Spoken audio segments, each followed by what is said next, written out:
Hello, അപ്പം നമ്മളിത് കാണാൻ പോകുന്നത് ഡി എമ്മിൽ നിന്ന് ഫോട്ടോ നമുക്ക് ഫ്രെയിം ചെയ്ത് എടുക്കണം. ഓക്കെ, ഞാൻ എൻ്റെ ഫോണിലുള്ള 2 ഫോട്ടോസാണ് പ്രിന്റ് ചെയ്ത് എടുത്ത് അവിടെ നിന്ന് തന്നെ ഫ്രെയിം മേടിച്ചിട്ടുണ്ട്. ഇതെൻ്റെ ആദ്യത്തെ ഫോട്ടോയാണ്. ഞാനൊരു ട്രയൽ നോക്കുമായിരുന്നു, അതുകൊണ്ട് വീഡിയോ അങ്ങനെ ഞാൻ എടുത്തിട്ടില്ലായിരുന്നു. സെക്കൻഡ് ചെയ്തപ്പോൾ ഞാൻ ചെറുതായിട്ട് വീഡിയോ എടുത്തിട്ടുണ്ട്.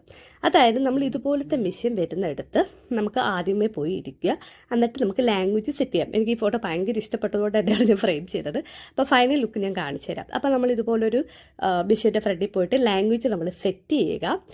നമ്മൾ അത്ര പേടിക്കേണ്ട സംഭവമൊന്നുമില്ല, ഭയങ്കര ഈസിയാണ്. അപ്പം അവിടെ നമുക്ക് ഫോട്ടോയുടെ സൈസ് നമുക്ക് ഇഷ്ടമുള്ളത് നമുക്ക് സെലക്ട് ചെയ്യാം. ഈ ഫോട്ടോയുടെ സൈസിന് എന്തെങ്കിലും ഡൗട്ട് ഉണ്ടെങ്കിൽ അവിടെ ചുറ്റും ഇങ്ങനെ അവിടെ ഒരു മെഷർമെൻറ്റ് ഇങ്ങനെ പടമൊക്കെ വെച്ചിട്ടുണ്ട് തൊട്ടടുത്ത്. അപ്പോൾ എൻ്റെ ആൻഡ്രോയിഡ് ഫോൺ ആയതുകൊണ്ട് ഞാൻ ആൻഡ്രോയിഡാണ് സെലക്ട് ചെയ്തത്. ഏത് ഫോണാണെന്നൊക്കെ നോക്കും. അപ്പം നമുക്ക് ബ്ലൂടൂത്ത് വഴിയാണ് ഞാൻ സെലക്ട് ചെയ്യുന്നത്. അപ്പോൾ ബ്ലൂടൂത്ത് നെയിം നമ്മുടെ ഫോണിൽ കണക്റ്റ് ആവും.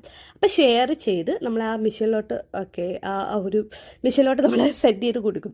അപ്പോൾ അവർ സ്ക്രീനിൽ നമ്മൾ ഏത് പിക്കാണ് കൊടുത്തിരിക്കുന്നത് അവർ കാണിക്കും. അപ്പോൾ അതിൽ കൂടുതലുണ്ടെങ്കിൽ 1-2 പിക്ചർ അതിനകത്ത് കാണിക്കും. ഞാൻ ആ ഒരെണ്ണം ഓൾറെഡി ചെയ്തതുകൊണ്ടാണ് 2 പിക്ചറൊന്നും കാണിക്കാനാണ്. അപ്പോൾ നമുക്ക് ഇതുപോലൊരു പേപ്പർ വരും. അവിടെ QR സ്കാൻ കണ്ടോ, അത് വേറൊരു മെഷീനിൽ കൊണ്ട് നമ്മൾ അവിടെ സ്കാൻ ചെയ്യും. അവിടെ തൊട്ടടുത്തുണ്ട്. അപ്പോൾ അവിടെ എവിടെയാണ് നമ്മുടെ ഫോട്ടോ ലൈവായിട്ട് പ്രിൻറ്റ് ചെയ്ത് വരുന്നത് കാണിച്ചു തരും. അപ്പോൾ നമ്മൾ സ്കാൻ ചെയ്യുമ്പം നമ്മുടെ അവിടെ ഫോട്ടോ ഇങ്ങനെ ലൈവായിട്ട് ഇങ്ങനെ പ്രിൻറ്റ് ചെയ്ത് വരും. ചില ഇടങ്ങളിൽ ആദ്യമേ പേയ്മെൻറ്റ് ചെയ്തതിന് ശേഷം മാത്രമേ പ്രിൻറ്റ് വരത്തുള്ളൂ എന്ന് തോന്നുന്നു. ഞാൻ പേയ്മെൻറ്റ് ചെയ്യാതെയാണ് ആദ്യമേ തന്നെ ഫോട്ടോ എനിക്ക് വന്നു. അപ്പോൾ ഇന്നത്തെ വീഡിയോ ഉള്ളൂ. ഫൈനൽ ലുക്ക് ഇതാണ്.